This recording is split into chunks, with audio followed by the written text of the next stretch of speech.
Bueno, ¿puede activar su cámara, doctora? ¿Ya está activada? No la veo, déjeme ver. No la Yo sí me veo. mandé. Yo sí me veo. Déjeme ver, ahorita la...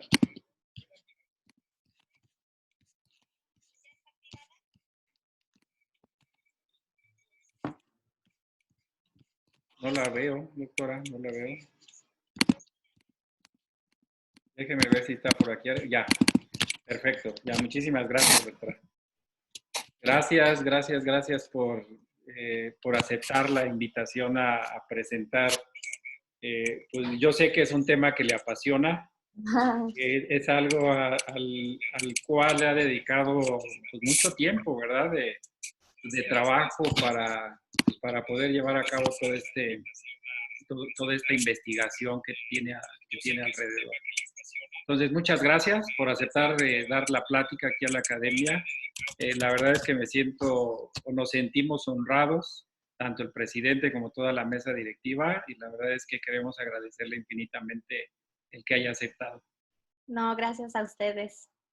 Y quiero agradecer pues, también a todos los asistentes que día con día, desde que empezamos toda esta serie de webinars, han podido conectarse y nos han seguido. Y creo que hemos cubierto las expectativas con los anteriores ponentes o con los anteriores doctores, y creo que hoy no va a ser la excepción. La esperamos con muchas ganas, porque sabemos que tiene un gran manejo del tema y la verdad es que es para mí un placer que esté con nosotros. Voy a permitirme, doctora, de leer pues una parte del currículum que nos hizo favor de enviarnos con la finalidad pues de que la conozcan un poco, ¿verdad? ¿Quién es la doctora Gabriela Godina Hernández? Entonces, les voy a leer parte de su currículum. La doctora Gabriela Hernández, ella es cirujana dentista y ella es egresada de la Universidad Michoacana de San Nicolás de Hidalgo, en Morelia. Ella hizo una especialidad en estomatología pediátrica y tiene como un afín por aquellos pacientes que son especiales. Es como su línea de trabajo. Ella es jefa de la Clínica de Salud Bucal para el Bebé en el Hospital Infantil de Morelia.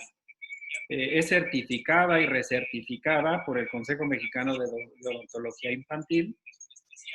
Tiene una maestría en salud pública por la Secretaría de Salud y además recientemente acaba de sustentar su tesis de doctorado, igual en salud pública por la Universidad en Los Ángeles, por la Universidad por UCLA en Los Ángeles. Ella es conferencista nacional e internacional, tiene trabajos ya publicados en relación a todo pues a estas investigaciones que ha venido haciendo, y la verdad es que yo tuve el gusto de conocerla en noviembre pasado, en un curso en el cual coincidimos, y la verdad es que para mí fue algo, pues la verdad es que motivante ver el trabajo tan maravilloso que hace la doctora. Entonces, no me voy a entretener más, espero que les guste, disfrútenla, pregúntenle mucho porque la doctora conoce del tema como no tienen idea. Entonces, doctora, la dejo y muchas gracias nuevamente. No, gracias a ustedes. Voy a compartir mi pantalla. Disfrútenla, pregúntenle mucho porque la doctora conoce del tema como no tienen idea. Entonces, doctora, la dejo y muchas gracias nuevamente.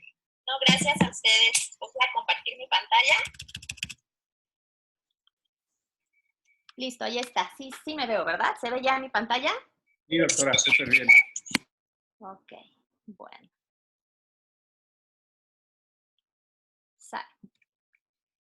Bueno, pues muchas gracias. Otra vez, de nuevo, agradecer por esta invitación.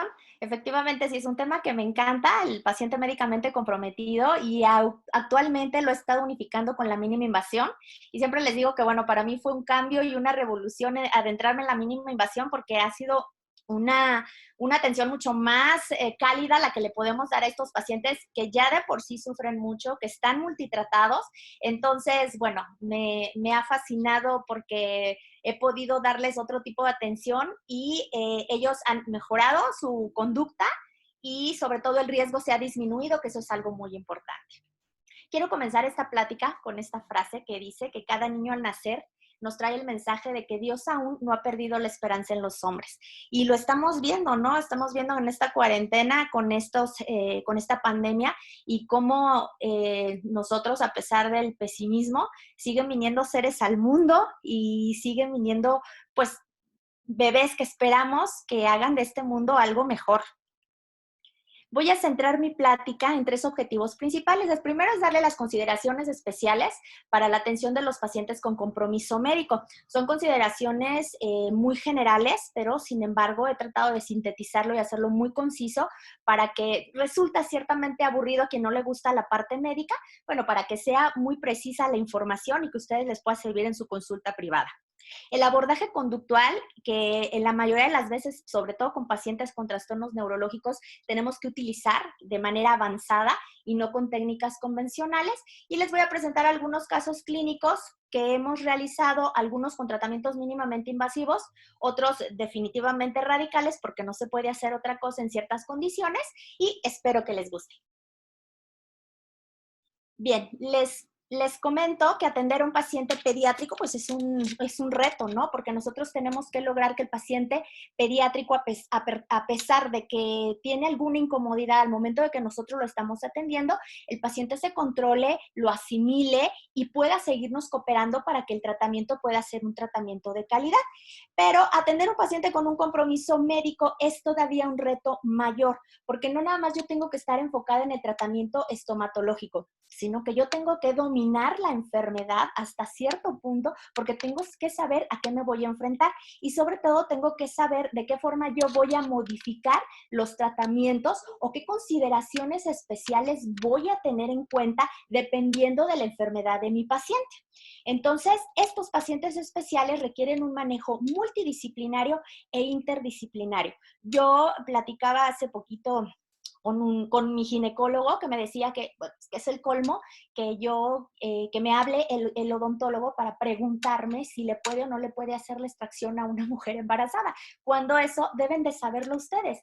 Y efectivamente, ese es un punto que es muy importante porque nos da un poquito de flojerita de entrarnos al área médica, ponernos a leer la fisiología, ponernos a leer la enfermedad, y definitivamente si vamos a atender a un paciente con un compromiso sistémico, debemos de saberlo y debemos de estar acostumbrados a que paciente que nos llega con alguna enfermedad sistémica, tenemos que volvernos a consultar si es que no lo sabemos y empaparnos de lo más que se pueda de esta enfermedad. Generalmente los pacientes con algún compromiso sistémico llegan al pediatra. El pediatra suele ser el primer contacto y a partir de ahí el pediatra va a canalizarlo con los diferentes especialistas y subespecialistas que requieran de acuerdo a la enfermedad de la que se trate. Y dentro de este gremio médico, nosotros como odontopediatras jugamos un papel sumamente importante, porque no nada más nosotros vamos a dar calidad de vida, sino que en muchas ocasiones, de acuerdo a la patología, nosotros vamos a poder disminuir la comorbilidad de estas patologías y de estos pacientes. Entonces, siempre les comento que nos encontramos ante 2 situaciones importantes muy desfavorables. La primera es la falta de conocimientos básicos sobre la salud bucal por parte de los médicos. Ya sabemos que los médicos revisan de la garganta para atrás. Apenas ahorita algunos de los pediatras con los que yo tengo contacto y con los que estoy molesta que me refieran a los pacientes, se han dado el trabajo de explorar la cavidad bucal, de que si no conocen qué es lo que están viendo, pues referirlo. A veces ni siquiera lo revisan, pero por lo menos lo refieren. Y ya para nosotros es un punto importante porque podemos abordar al niño en etapas muy tempranas. Y la otra, que es lo que les vengo platicando, la falta de conocimiento que tenemos nosotros sobre salud sistémica y que es súper importante. Incluso hasta para comunicarnos con el médico debemos de hacerlo en sus términos, con términos médicos que nos permita ponernos al nivel de un especialista, porque nosotros somos los médicos de la boca y nadie debe de saber más de boca que nosotros. Entonces, nosotros formamos parte de este equipo nosotros debemos de estar, encargarnos básicamente de la salud bucal de los pacientes y sobre todo cuando se trata de un paciente con compromiso médico mayor, es mucho más importante. Hablo mucho sobre todo con los oncólogos, el de caramba, o sea, no nos manden llamar cuando el paciente ya tiene una pulpitis irreversible, cuando el dolor ya no lo dejó dormir, pero que aparte ya sus neutrófilos están súper bajos. ¿Qué puedo hacerle yo a un paciente con una neutropenia severa cuando ya no puedo ni tocarlo? Si lo veo, lo infecto. Entonces, si esos pacientes nos los enviaran desde que llegan, desde que es un diagnóstico de base, se les da el diagnóstico de base reciente y en donde yo puedo atender en etapas tempranas las lesiones de caries, va a ser infinitamente mejor para ellos. Pero todo depende de que el médico de base lo refiera. Y voy a platicarles sobre lo que nos habla la Academia Americana de Odontología Pediátrica respecto a los pacientes con necesidades especiales. La APD define necesidades especiales de salud a cualquier discapacidad física, de desarrollo, mental, motora, de comportamiento, cognitiva, emocional o cualquier condición limitante que requiera manejo médico y o uso de programas y servicios especializados. La alteración puede ser congénita o adquirida y puede causar limitaciones en el automantenimiento o limitar las actividades de la vida. El cuidado de la salud bucal para individuos con necesidades especiales requiere conocimiento especializado, adaptación y modificación de las medidas de salud bucodentales más allá de lo que consideramos de rutina. Y entonces tenemos diferentes tipos de enfermedades sistémicas. Hay una gran variedad. Estos son los que con más frecuencia se presentan a nuestra consulta, incluso a nuestra consulta privada es los que con más frecuencia se van a presentar. Los pacientes oncológicos, los pacientes cardiópatas, los pacientes con algún trastorno hematológico, los pacientes con trastornos neurológicos y los pacientes con síndromes genéticos, que básicamente estos últimos son los que pueden tener diferentes enfermedades y que son los que andan rotando en diferentes servicios y con diferentes especialidades. Bien, ¿qué es lo que yo tengo que saber como odontólogo si es que voy a atender un paciente con un compromiso sistémico? En el caso de los pacientes oncológicos, yo tengo que saber interpretar una biometría hemática. Tengo que saber cuáles son los niveles mínimos con los cuales yo puedo trabajar. Si están aumentados, tengo que saber por qué están aumentados o qué me quiere decir el que estén disminuidos. Si están disminuidos, ¿por qué o cómo, de qué forma los voy a atender? Tengo que también saber los guidelines sobre profilaxis antibiótica, porque muchos de estos pacientes, al estar inmunodeprimidos, tenemos que atenderlos con profilaxis antibiótica. Los pacientes con discrasias sanguíneas o con trastornos en la coagulación, tengo que saber primeramente la hemostasia, ¿no? Como les digo a mis alumnos, primero hay que saber lo normal para poder identificar lo anormal. Si yo no me sé todo el proceso de la hemostasia, no puedo identificar qué es lo que está mal en ese trastorno de la coagulación. La geometría hemática, que también tengo que saber interpretarla, y la profilaxis antibiótica, porque también muchos de estos pacientes se tienen que atender con un medicamento previo. En cuanto a los pacientes cardiópatas, definitivamente tengo que saber la fisiología del corazón, porque si no, no puedo entender de qué cardiopatía se está refiriendo mi paciente, si es cianógena, si es acianógena, y si yo no conozco la fisiología, pues no voy a poder entender de qué trata la enfermedad. Y obviamente también tengo que saber los protocolos de profilaxis antibiótica, porque se les tiene que administrar para evitar la endocarditis bacteriana. Y los pacientes con síndromes genéticos, pues como van a tener diferentes enfermedades, yo tengo que saber tanto la fisiología del corazón, por si se presenta alguna cardiopatía, tengo que saber interpretar la biometría hemática, algunos tienen más predisposición a enfermedades oncológicas, y también tengo que saber cuáles son los lineamientos respecto a la profilaxis antibiótica. Y bien, para atender un paciente médicamente comprometido, yo hice este cuadro para que se pudiera entender de qué forma dirigir o cuál puede ser mi ruta clínica. Los pacientes pueden llegar ya diagnosticados o pueden llegar no diagnosticados, eso es muy importante. Cuando mi paciente ya llega diagnosticado, es importante saber y preguntar si está controlado. Estoy específicamente hablando a lo mejor de los pacientes con crisis convulsivas, en donde van creciendo y en donde al ir creciendo no acuden a que se les ajuste las dosis de los medicamentos, entonces comienzan a convulsionar a presentar crisis convulsivas porque no les han ajustado las dosis. Entonces es importante saber que el paciente está controlado, ¿sí? O bien, si no está controlado. Si está controlado, podemos llevar a cabo la atención bucodental tomando en cuenta ciertas consideraciones especiales. Si no está controlado, lo primero que tenemos que hacer es enviarlo al médico especialista, quien tiene que valorarlo y tiene que controlar la enfermedad, ajustar las dosis, mandar pedir estudios, lo que sea necesario para poder controlar a ese paciente. Y una vez que está controlado, va a regresar con nosotros y entonces ya con toda confianza nosotros podemos llevar a cabo la atención bucodental.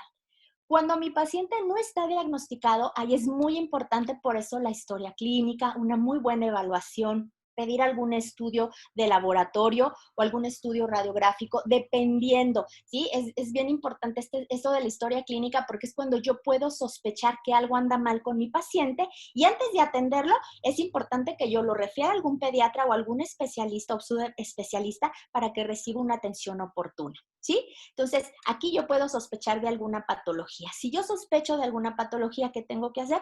Pues tengo que mandarlo al médico especialista para que él ya me le dé un diagnóstico, lo diagnostique y entonces ya diagnosticado y obviamente controlado, se le pueda hacer su tratamiento bucodental. Entonces, de esta forma podemos irnos guiando para que yo pueda ya sea derivar a mi paciente o atenderlo con toda tranquilidad en mi consulta privada.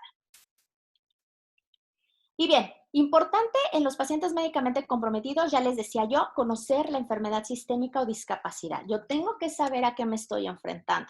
Yo, por ejemplo, a mis alumnos no pueden atender a un paciente con un compromiso sistémico si no me dicen de pe a pa la enfermedad, ¿no? Tienen que saber las manifestaciones de la enfermedad, cómo se manifiesta sistémicamente, cómo se manifiesta en boca, porque muchas de estas enfermedades presentan, algunos de los primeros signos se presentan en cavidad bucal y yo tengo que estar preparado para detectarlos. A veces yo soy el primer contacto, entonces es importante sospechar y referir.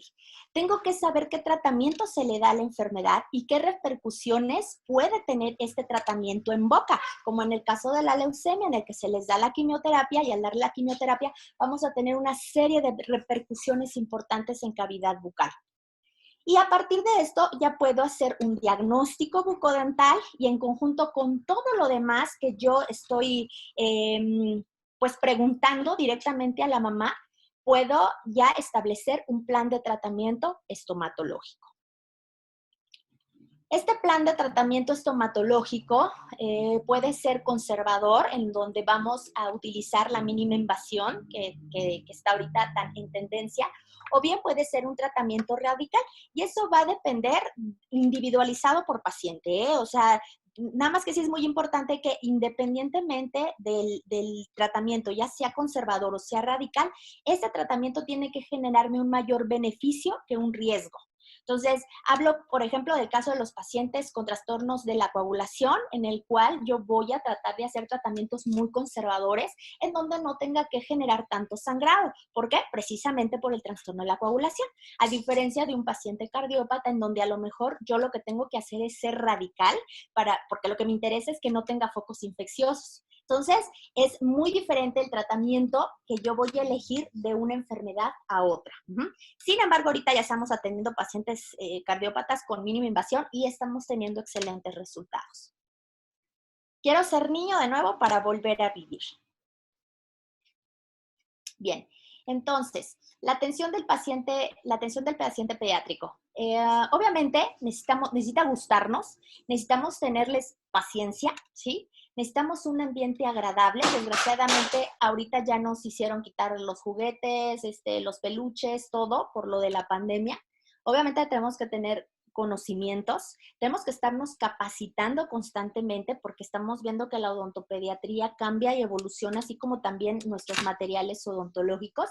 Y definitivamente, les comentaba yo, representa un reto muy grande porque no es lo mismo atender a un adulto que atender a un pequeñín que va a llorar, que no le va a gustar, que va a sentir una incomodidad y no va a aceptar el tratamiento. Entonces, esto realmente de atender a un paciente pediátrico para nosotros representa un reto, ¿sí? Ahora más un paciente con algún compromiso sistémico como los que están viendo aquí, que ahorita vamos a hablar de cada uno de ellos.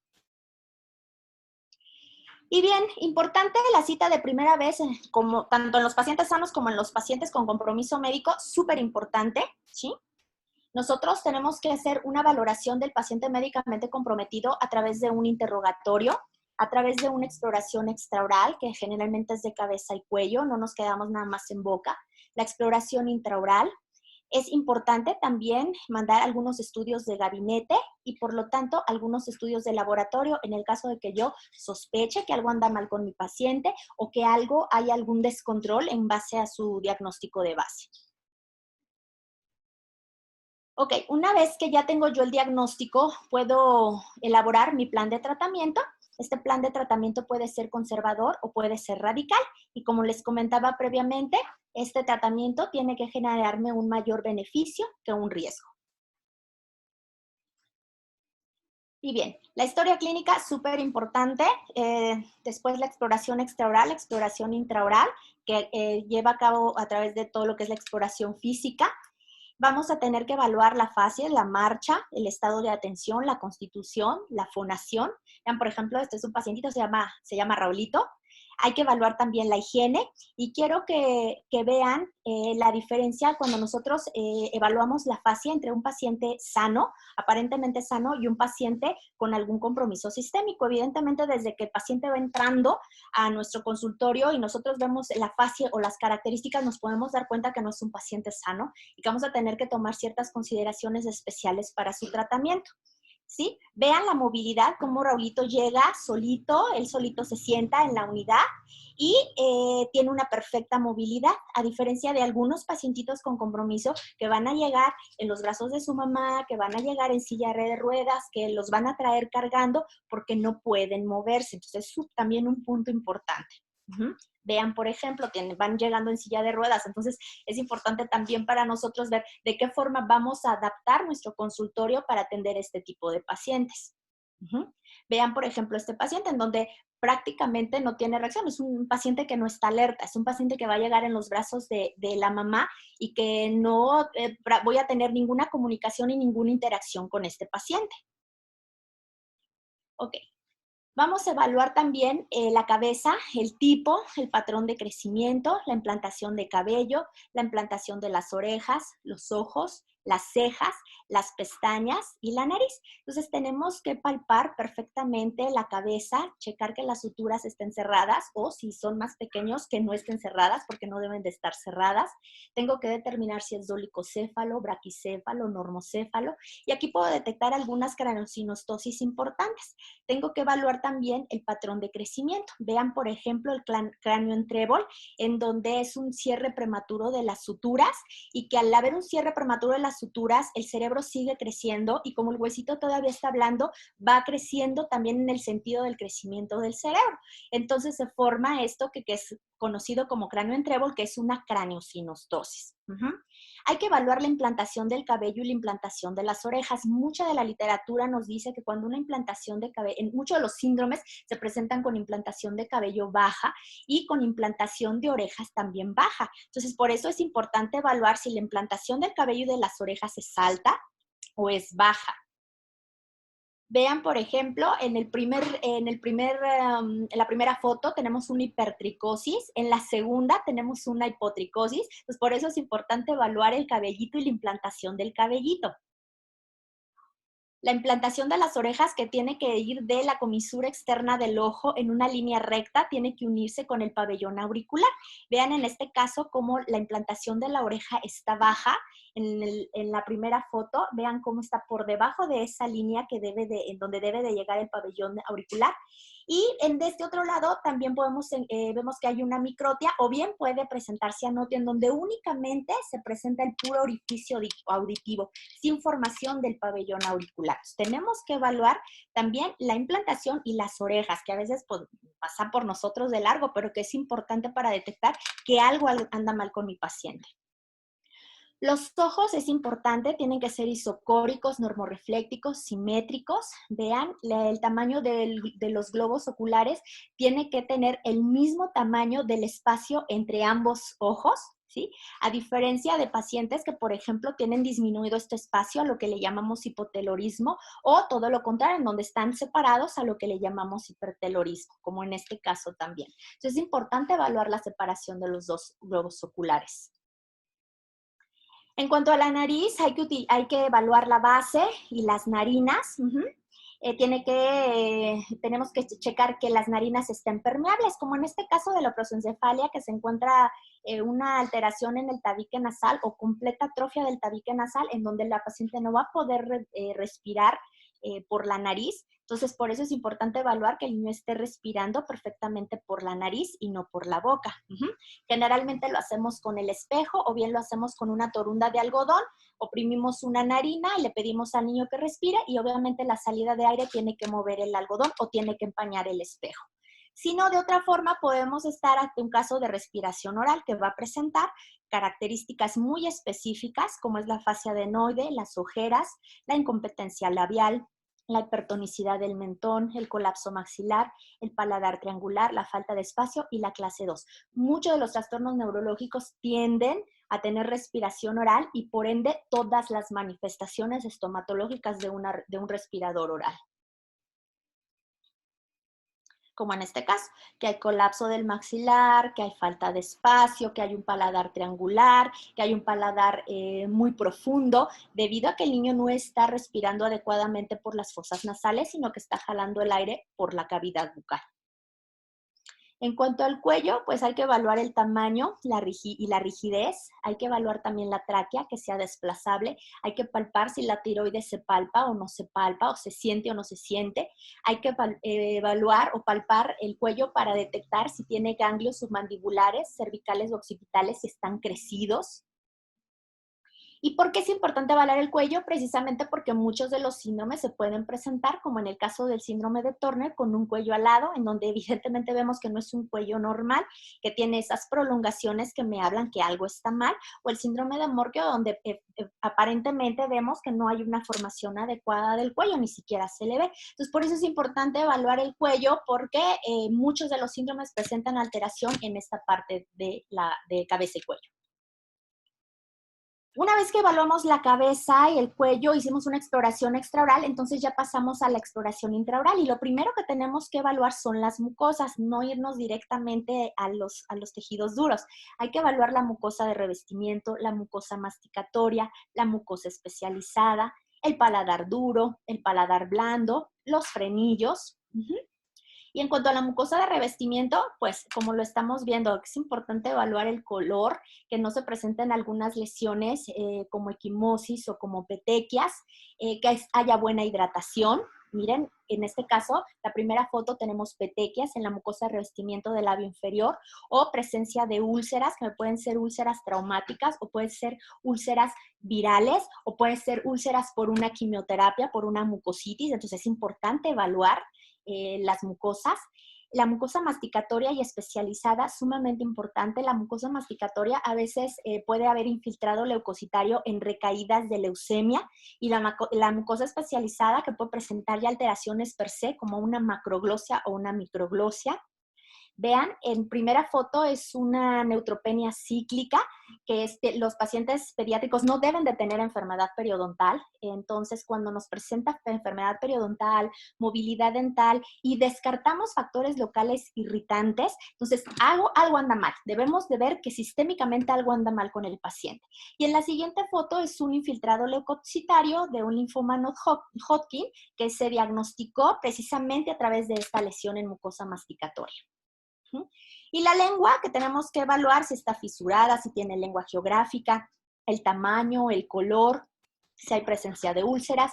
En este caso, de este síndrome que presenta, es síndrome de Behçet-Wiedemann, que presenta una macroglosia en donde muchas veces ni siquiera le permite respirar al bebé y tienen que hacer incluso traqueostomía para que pueda respirar el bebé, y obviamente esto tiene que referirse al cirujano maxilofacial para que haga una glosectomía parcial. El paladar duro y blando, sumamente importante explorarlo. Muchas veces presentan paladar hendido submucoso, en donde la mucosa se formó perfectamente, pero el paladar o los huesos palatinos no alcanzaron a fusionarse. Sin embargo, como la mucosa se ve normal, pues pasa desapercibido hasta que el niño crece y le notamos una voz nasal. Por eso, desde que exploramos la cavidad bucal, nosotros tenemos que presionar fuertemente el paladar para ver que esté íntegro. Si está depresible, hay que tomar una radiografía y descartar que no sea un paladar hendido submucoso.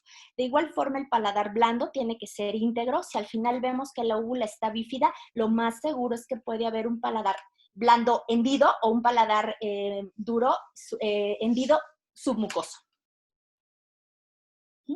Vean, por ejemplo, el síndrome de Coles-Gorlin en la foto superior, que se presenta con estos abultamientos de volumen, aumentos de volumen en los paladar, o fístulas que se presentan por la dehiscencia después de una operación del labio paladar. Equimosis o petequias ocasionadas por trastornos hematológicos. Hay una disminución de las plaquetas, podemos encontrar equimosis, podemos encontrar petequias. En boca le llamamos púrpura húmeda. Después los frenillos, que casi nunca los evaluamos y que son sumamente importantes. Los frenillos tienen que ser únicos, tienen que ser móviles, tienen que ser desplazables. Y es importante evaluarlos porque muchos de los síndromes se presentan con frenillos múltiples, como el síndrome de Bedwick-Wiedemann, en donde presenta múltiples frenillos. Vean el tipo de frenillo en la fotografía superior, lo ancho, lo fibroso que está. Vean que tiene incluso anodoncia. En la parte inferior, en la foto inferior, presentamos frenillos múltiples. Vean la anomalía de forma que tiene el incisivo, la agenesia dental que presenta. Entonces, ya desde que yo evalúo el frenillo y empiezo a ver otras alteraciones, y si aparte encuentro otras alteraciones en cabeza y cuello, pues ya estoy sospechando que algo está mal. O si mi paciente ya está diagnosticado, pues tengo que corroborar que lo que me está diciendo la sintomatología o los signos de la enfermedad, lo esté yo corroborando en la cavidad bucal de mi paciente. Vean este otro frenillo, una anquiloglosia verdadera en un bebé. Y bueno, pasando en específico a los pacientes oncológicos, de acuerdo a la naturaleza de la enfermedad o por la propia naturaleza de la enfermedad o bien por el tratamiento, ya sea de quimio o radio que se le esté aplicando al paciente, yo voy a tener alteraciones importantes y básicamente es la disminución de los elementos figurados de la sangre. ¿A qué me estoy refiriendo? Disminución de los eritrocitos, por ende de la hemoglobina, disminución de los leucocitos, en específico los neutrófilos, y la disminución de las plaquetas. Y cada una de estas alteraciones me va a dar otras alteraciones sistémicas en específico. Cuando están disminuidas las células de defensa, mi paciente se encuentra inmunodeprimido. Por lo tanto, se encuentra propenso a las infecciones, ya que la primera barrera de defensa, que son los neutrófilos, están disminuidos. Cuando hay una disminución de las plaquetas, que ya sabemos que son las células que se encargan de una de las fases de la hemostasia, mi paciente va a estar plaquetopénico y por lo tanto voy a tener alteraciones en la coagulación. Si mi paciente tiene disminución de glóbulos rojos, se va a manifestar, en mi pequeño, se va a manifestar con anemia, con fatiga, con palidez, y por lo tanto, como ya sabemos que a través de los glóbulos rojos se transporta el oxígeno dentro de la hemoglobina, pues entonces voy a tener alteraciones en la oxigenación porque no va a haber una adecuada irrigación sanguínea. ¿Qué pasa si las células de defensa están bajas? Bueno, cuando nosotros introducimos una aguja, que es el ejemplo que siempre les pongo porque es el primer paso a seguir en cualquier tratamiento para odontopediatría, yo voy a infiltrar la anestesia, voy a introducir una aguja en tejido blando, voy a inocular bacterias propias de la cavidad bucal en torrente sanguíneo.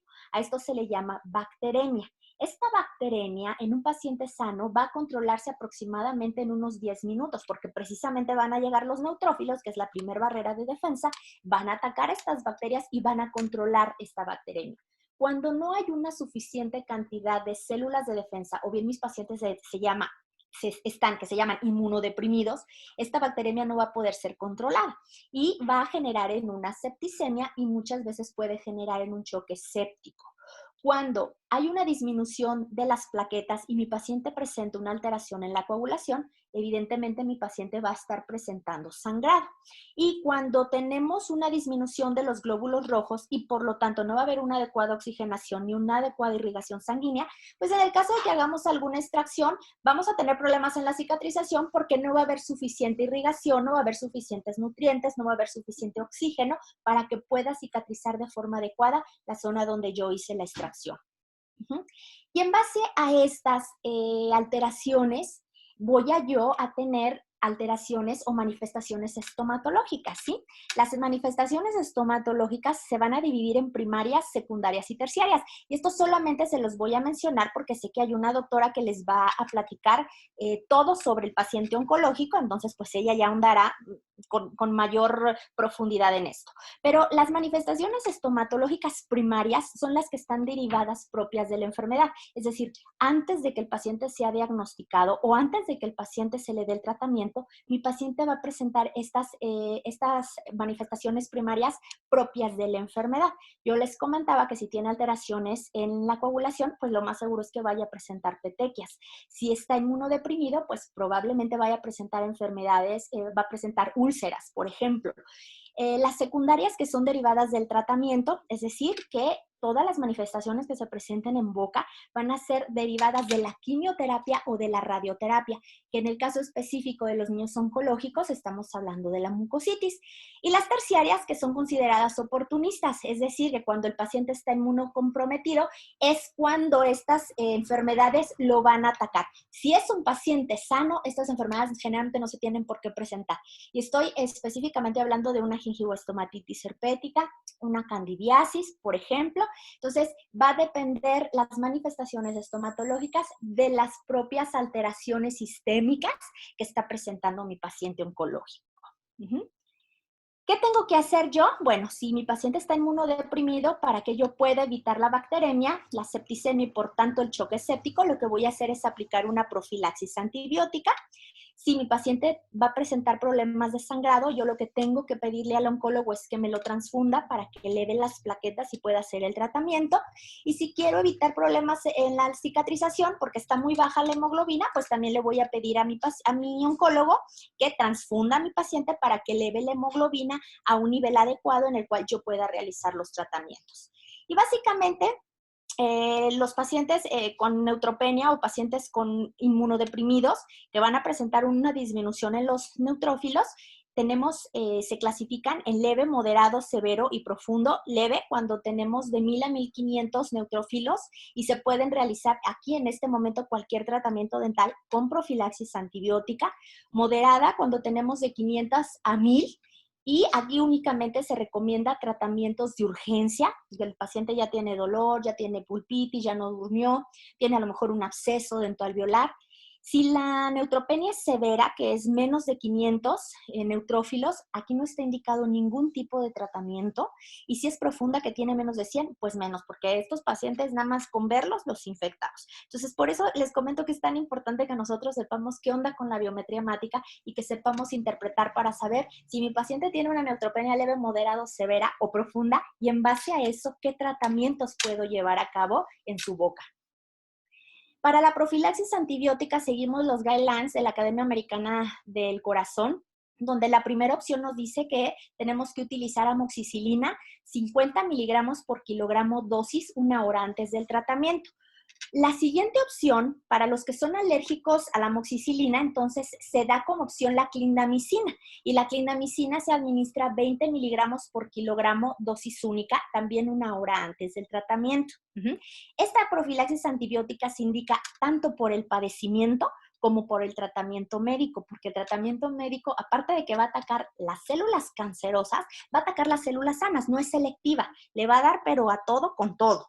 Después de 6 meses que el paciente dejó de tomar el medicamento, se considera que ya no es necesaria la administración de profilaxis antibiótica.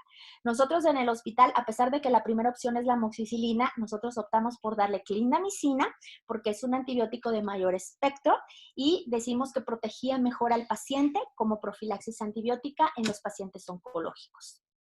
Y para el tratamiento dental, Básicamente lo que requerimos es que tengan mínimo ciertos valores, la hemoglobina mínimo de 10 gramos por decilitro, neutrófilos mínimo 1000, ya con 1000 neutrófilos podemos atenderlos, obviamente con profilaxis antibiótica, y las plaquetas mínimo 80,000 para hacer una extracción. En cuanto a los pacientes inmunológicos, aquí son pacientes en los cuales su propio organismo está generando anticuerpos contra sí mismo.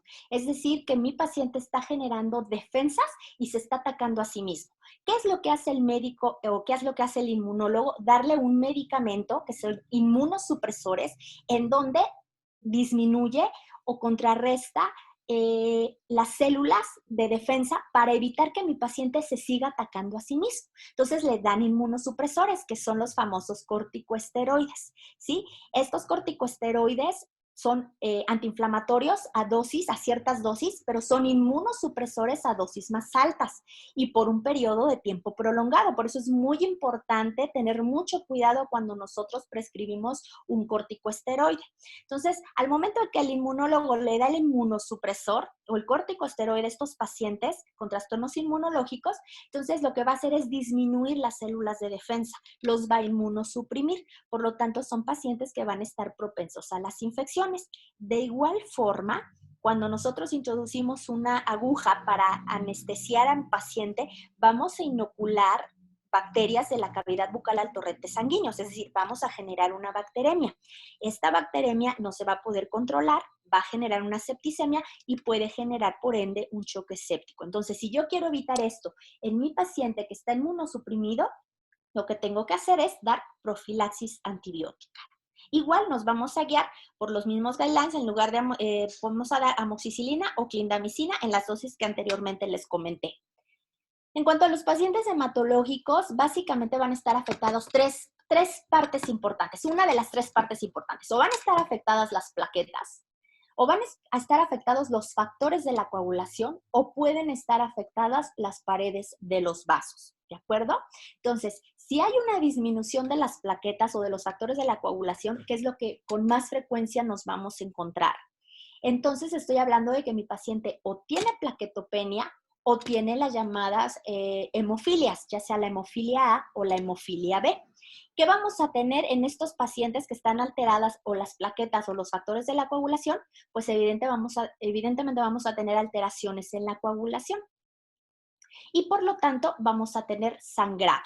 ¿Qué es lo que yo le tengo que pedir al hematólogo? Bueno, si están disminuidas las plaquetas, yo le voy a pedir que me transfunda al paciente para que eleve el nivel de plaquetas y se pueda atender de forma adecuada. O si están disminuidos los factores de la coagulación, pues voy a pedirle al hematólogo que me le administre el factor liofilizado, el factor 8 para la hemofilia A o el factor 9 para la hemofilia B. En el caso de los pacientes con cardiopatías congénitas, ya sea cianógenas o cianogénicas, que básicamente son alteraciones en la estructura, en la morfología del corazón, yo les quiero poner como ejemplo el caso de una comunicación interventricular en donde estamos viendo una flecha, aquí estamos viendo ambos ventrículos que tendrían que estar separados por el septum, están comunicados, se comunica el ventrículo derecho con el ventrículo izquierdo. Entonces, ¿qué pasa en estos casos? Que pasa la sangre de una cámara de mayor presión a una cámara de menor presión. En ese momento, al pasar la sangre de una cámara de mayor presión a una de menor presión, me va a generar las llamadas turbulencias. Es como cuando nosotros colocamos una manguera en una cubeta y le abrimos a la llave, entonces el agua va a salir a presión y me va a generar un remolino.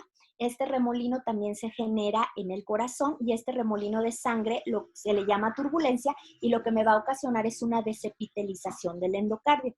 Esta desepitelización del endocardio inicialmente está séptico, ¿sí? Está séptico, no está contaminado, pero de igual forma cuando nosotros introducimos la aguja para anestesiar al paciente, vamos a ocasionar una bacteremia. Estas bacterias entran al torrente sanguíneo, viajan a través del torrente sanguíneo, se alojan en estas desepitelizaciones formando vegetaciones. Y estas vegetaciones que van a contaminar estas desepitelizaciones del endocardio me pueden ocasionar una endocarditis bacteriana. Y la endocarditis bacteriana en muchos de los casos es mortal. ¿Qué tengo que hacer para evitar esto? Pues tengo que dar una profilaxis antibiótica. Igual nos basamos en los guidelines de la Academia Americana del Corazón y entonces indica amoxicilina, 50 miligramos por kilogramo dosis, una hora antes del tratamiento. En cuanto a los pacientes con trastornos del neurodesarrollo, vamos a encontrar una clasificación que son las discapacidades intelectuales, el trastorno del espectro autista, los trastornos de la comunicación, trastorno específico del aprendizaje, trastorno por déficit de atención con hiperactividad, trastornos motores, trastornos de tics y otros trastornos del neurodesarrollo. En estos pacientes hay muchas cosas que evaluar, también es una plática aparte, sin embargo, de lo más importante es identificar el grado de discapacidad intelectual que presenta mi paciente. Puede ser leve, moderado o grave y va a depender de este grado de discapacidad que yo decida hacer el tratamiento de forma convencional en el consultorio o que tenga que utilizar un manejo farmacológico. En el caso de la discapacidad intelectual, la mayoría de los tratamientos se van a poder realizar de forma convencional en el consultorio, porque son pacientes los cuales con mucha comunicación con el traductor, con la mamá adentro, con la nana adentro, podemos lograr una comunicación con el paciente y de esta forma lograr hacer los tratamientos en el consultorio con mucho manejo conductual, pero de forma convencional. En el caso de los pacientes con grado de discapacidad intelectual moderado, el tratamiento va a depender de lo extenso y de lo invasivo del mismo. Si es una limpieza, si son selladores, probablemente no requiera un abordaje farmacológico. Probablemente con mucho manejo conductual, con la mamá dentro, yo logro una comunicación y pueda llevar el tratamiento en el consultorio. Pero si el tratamiento ya me incluye pulpectomías, coronas, extracciones, definitivamente optamos por una anestesia general o por una sedación. Y en el caso de la discapacidad intelectual grave, realmente aquí la mayoría de los tratamientos se realizan en quirófano, con sedación o con anestesia general, porque es muy difícil que el paciente nos coopere, incluso hasta para realizar una profilaxis. Y a veces es mucho más seguro hacerlo en anestesia general que estar luchando con el pacientito en el consultorio y utilizar la técnica enzimática de 3 enzima para poder hacer un tratamiento preventivo. En estos pacientes también es muy importante evaluar otras cosas importantes. Por ejemplo, si está asociado a crisis convulsiva. Por ejemplo, la parálisis cerebral está muy asociada a retraso psicomotor y o crisis convulsivas. Entonces, ¿qué tengo que evaluar? Bueno, ¿qué medicamentos se está tomando para la crisis convulsiva? Si están controladas estas crisis o son crisis de difícil control. Muy importante, porque a veces que aunque se les dé el medicamento, los pacientes presentan crisis convulsivas de difícil control que aún a pesar del medicamento siguen convulsionando.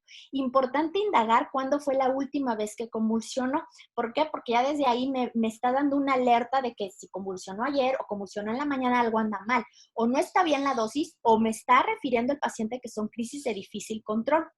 ¿Cuántas veces al día convulsiona y con qué? Hay pacientes que al despertar despiertan y convulsionan.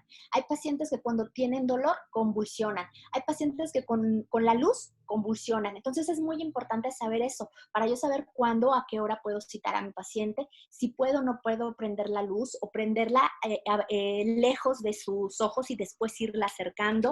Entonces es muy importante indagar todo esto para yo saber cómo voy a modificar el tratamiento, a qué hora lo voy a citar, cuál es el mejor momento para realizar el tratamiento. Y lo más importante, que esté controlado, porque si no, hay que regresarlo al neurólogo para que controle esas crisis convulsivas. Y en cuanto al diagnóstico de base, también es muy importante este punto, que es si el paciente no puede deglutir su propia saliva y tiene la mamá que estarle esperando constantemente las secreciones, no se puede atender en el consultorio de forma convencional. A veces nos llegan pacientitos, como en la foto superior, en donde yo lo puedo ver y digo, bueno, no me va a generar ningún problema en cuanto al manejo conductual. Le pongo el abrebocas y puedo atenderlo perfectamente bien porque no es un paciente que esté alerta. Sin embargo, si yo me doy cuenta que la mamá tiene incluso que estar aspirando con una perilla la saliva, porque el niño no la sabe o no la puede deglutir por sí mismo, no me voy a arriesgar a atenderlo en el consultorio. Porque aun cuando yo aísle, coloque aislamiento absoluto, la pieza de alta va a liberar agua y mucha de esta agua, aunque esté aislado el paciente, se puede pasar a la garganta. Y si el niño no sabe deglutir su saliva, mucho menos va a saber deglutir el exceso de agua que va a pasar. Entonces, estos pacientitos generalmente tienen que atenderse en quirófano bajo anestesia general. Otras alteraciones que están asociadas en estos pacientes pueden ser las cardiopatías, como por ejemplo, sí, básicamente una cardiopatía cianógena o acianógena, en la cual tenemos que dar profilaxis antibiótica. Podemos tener también hidrocefalias. En estas hidrocefalias se les opera y se les coloca una válvula de derivación ventrículo-peritoneal. Y entonces aquí hay un punto controversial entre si se debe de dar o no se debe de dar profilaxis antibiótica. Nosotros siempre damos profilaxis antibiótica para evitar la contaminación de la válvula y, bueno, evitar cualquier complicación, sobre todo de la hidrocefalia. Y aquí estamos viendo las complicaciones de un paciente neurológico. Es importante, tiene una exostosis que se alcanza a ver en la parte superior del cráneo y es básicamente por la válvula de derivación ventrículo-peritoneal que se colocó porque al nacer el niño nació con hidrocefalia. Y aquí le estamos viendo. Vean el cuadro clínico de los pacientes neurológicos, que eso va a depender mucho de la terapia que mamá les dé y la rehabilitación. Hay pacientes que las mamás se ponen las pilas y los llevan a rehabilitación y los llevan a natación y los llevan a equinoterapia y son pacientes que tienen una gran movilidad, pero hay otros pacientes que las mamás para nada les dan terapia y entonces están completamente espásticos, como pueden ver en las fotos. Entonces todo esto a mí me va dando una idea de cómo yo debo de ir modificando mi tratamiento y qué tanto cuidado y qué tanta cooperación yo espero por parte de los papás.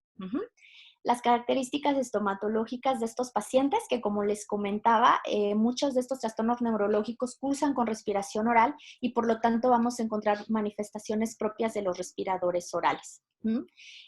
Crisis convulsivas que me van a ocasionar hiperplasia gingival, como lo estamos viendo en la fotografía. El síndrome de Menkes, que es un trastorno neurológico en donde ya tiene un agrandamiento per se por el síndrome y tiene obviamente paladar fisurado o paladar ojival. La falta de espacio, el colapso maxilar, el paladar ojival, el apiñamiento, que son producto de los respiradores orales. Los pacientes con trastornos, los pacientes con síndrome o trisomía 21, como en este caso, estos pacientitos, igual, si los pacientes con trisomía 21 tienen un grado de discapacidad intelectual leve, son pacientes que pueden cooperar perfectamente incluso para la aparatología. Vean, por ejemplo, este paciente es Carter, que tiene trisomía 21, que cooperó perfectamente para la toma de impresión y para colocarle un Hyrax para hacer la expansión. Ay, perdón. Permítame tantito, ¿eh? Sí, yo creo que dejó de compartir la pantalla. Pues, ¿quién sabe? Ahí voy. Yo no le moví nada. ¿Me escucho todavía? Sí, se escucha bien, doctora. ¿Pero no se ve mi pantalla? No, no se ve. No se ve la pantalla, pero sí se escucha bien. Ahí voy, ahí voy. Sí, ¿Quién sabe qué pasó?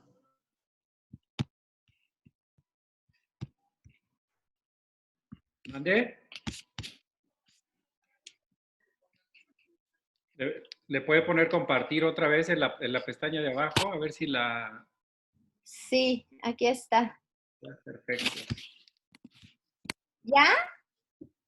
Sí, ya se ve, doctora. Ay, quién sabe qué pasó, pero ya, estoy de vuelta. Sí, ahí vamos. Ahí. Entonces, vean, se le colocó su Hyrax, cooperó perfecto, le pudimos hacer expansión, el niño tenía apnea del sueño, entonces en realidad el Hyrax fue indicado por su pediatra. El niño coopera perfecto porque el grado de discapacidad es mínimo, entonces puedo realizar, mostrar y hacer con él sin problema. Acuérdate que la lengüita va por arriba arriba. ¡Súper, Carter! ¡Súper! Lo haces muy bien. Obviamente era cuando no había pandemia y por lo tanto, pues, no nos poníamos como astronautas como ahora. Pero vean a Carter, está libre de caries, no tiene una lesión cariosa. Sí tenemos algo de gingivitis, pero recuerden que la enfermedad periodontal es algo propio de la trisomía 21, entonces aunque estemos controlando factores locales, siempre van a presentar algo de inflamación gingival. Pero vean qué bien coopera Carter. ¿Y por qué? Porque su discapacidad intelectual es leve, o bien porque los papás se han encargado de una excelente terapia, de una excelente rehabilitación, de quinoterapia, de terapia de lenguaje. Entonces eso ha permitido que Carter pueda cooperar para muchos de los tratamientos que nosotros hacemos. Bien. ¿Y entonces qué pasa cuando no pueden cooperar? Bueno, pues la Academia Americana de Odontología Pediátrica, en su preocupación por la salud oral de los infantes, niños y adolescentes con necesidades especiales, reconoce que existe un grupo de pacientes para los cuales el manejo de conducta no farmacológico no es posible. O sea, no es posible. Reconoce que este grupo de pacientes, debido a tratamiento extenso, ansiedad aguda, no cooperadores por su edad, función cognitiva inmadura, discapacidades o alteraciones médicas, pueden ser beneficiados por la sedación y la anestesia general. Entonces, está perfectamente avalado, es una técnica de manejo conductual avalada, permitida, que muchas veces en este tipo de pacientes es mucho más seguro que estar batallando con el niño en el consultorio y es mucho más inseguro tratar de hacerlo en el consultorio que hacerlo con un buen anestesiólogo, en un buen quirófano, con todos los recursos materiales y humanos. Obviamente tenemos que elegir muy bien nuestro quirófano, tenemos que elegir muy bien nuestro hospital, tiene que contar con todo lo necesario para que nosotros podamos hacer el tratamiento. Debemos de llevar todo el instrumental y todo el material, tenemos que cargar prácticamente con todo el consultorio en cajas para que no nos falte nada en quirófano. Tenemos que saber cuál es el lavado quirúrgico de manos, porque aunque nuestros procedimientos son completamente sépticos, nosotros tenemos que seguir los protocolos adecuados de quirófano, si no las primeras que nos critican son las enfermeras, ¿sí? Entonces tenemos que saber colocarnos los guantes.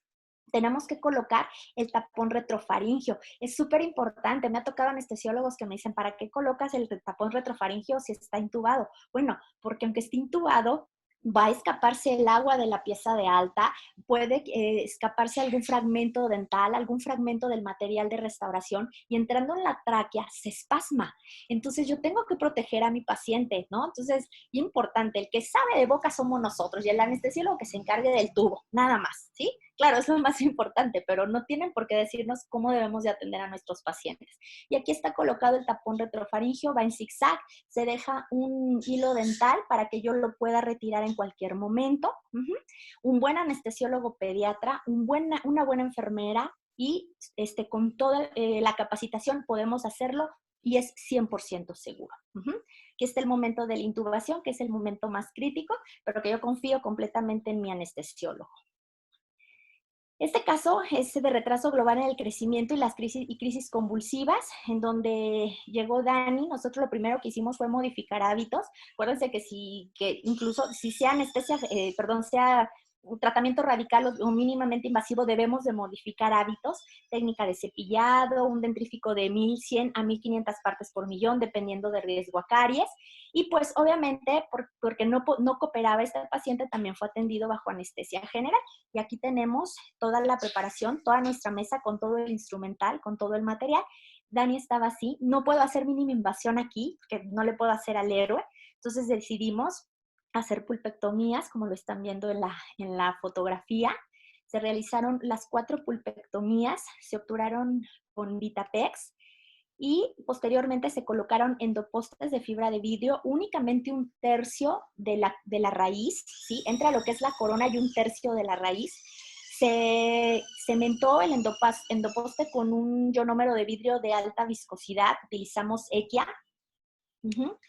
Aquí están los endopostes.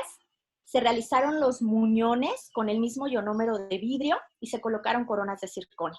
Entonces, aquí el tratamiento no fue mínimamente invasivo, tuvo que ser radical y tuvo aparte que utilizar un manejo farmacológico de abordaje conductual, porque obviamente por la enfermedad, por la discapacidad y obviamente por lo extenso, lo invasivo del tratamiento. Aquí está el antes y aquí está el después. Aquí está la radiografía de las pulpectomías, que nos quedaron bastante bien. Y aquí está asomándose el Vitapex a través de la fístula porque el niño ya traía un absceso. Y bueno, entonces, para decidir si el tratamiento va a ser conservador o radical, ¿cómo voy de tiempo? Sí.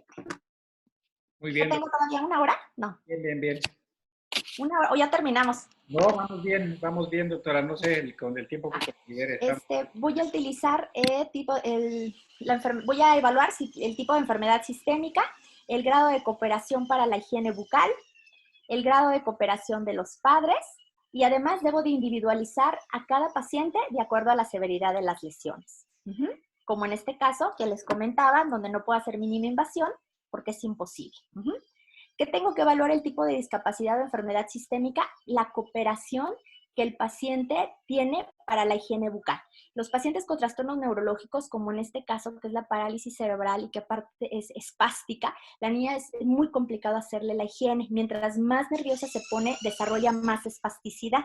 Entonces, hay que elaborarle a la mamá este abrebocas con abatelenguas apilados y cinta adhesiva para ayudarle un poquito a la higiene. En estos casos, yo no pienso en hacer mínima invasión porque obviamente sé que no va a haber una buena cooperación para la higiene.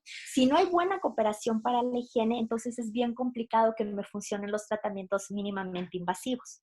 A diferencia de este caso, donde también tenemos parálisis cerebral, pero no está espástico. Aquí el niño llegó muy renuente, se le dio técnica de cepillado, se le dio hilo dental, pero la mamá cooperó muchísimo y de una semana a otra notamos el cambio en cuanto a la conducta del paciente. Igual se le dio su pasta en una jeringa, se le dio clorexidina al 0.12% porque traía mucha inflamación gingival, se le dio su abrebocas, se le dio su cepillo y para la siguiente cita la conducta del niño mejoró muchísimo. Se pudo hacer el cepillado y la mamá pudo hacer el cepillado sin mayor problema posteriormente. El grado de cooperación de los papás, que es muy importante, porque aquí me va a decir si definitivamente es una opción hacer mínima invasión o no. Este primer caso es de una pacientita con hipotiroidismo congénito, donde la niña no coopera absolutamente nada, pero la mamá, a pesar de que la niña no coopera, hace la higiene perfecto. Pone los dedos en retromolar, utiliza el cepillo, hace la técnica de cepillado. Entonces, aunque la niña llore y aunque la niña no quiera, yo sé que la mamá va a hacer el cepillado. Entonces, para mí aquí es una buena opción hacer mínima invasión. En la segunda fotografía, tanto la mamá como el niño súper cooperadores. La mamá escogió una perfecta técnica para sentar al niño, recostarlo hacia atrás. Tiene visibilidad de toda la cavidad oral y puede hacer un buen cepillado. Y en este caso, donde el niño es posoperado de labio paladar, en donde también vemos que el niño coopera perfectamente bien. No me está. Ay, no. No soy yo, ¿eh?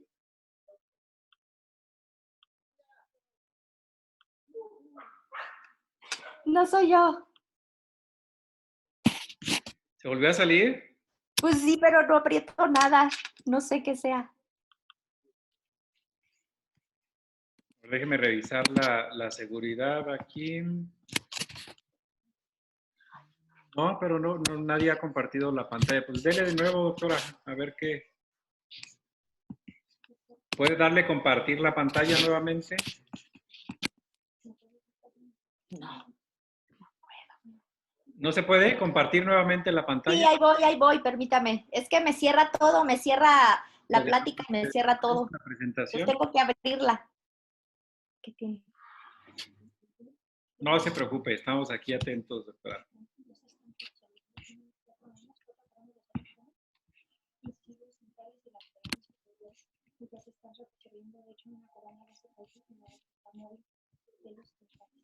¿Qué edad tiene?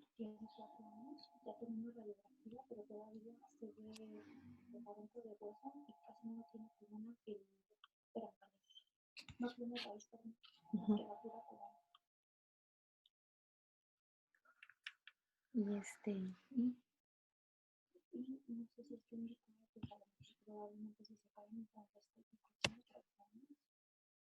pero ahorita déjalo así. A las 6 control hasta en 6.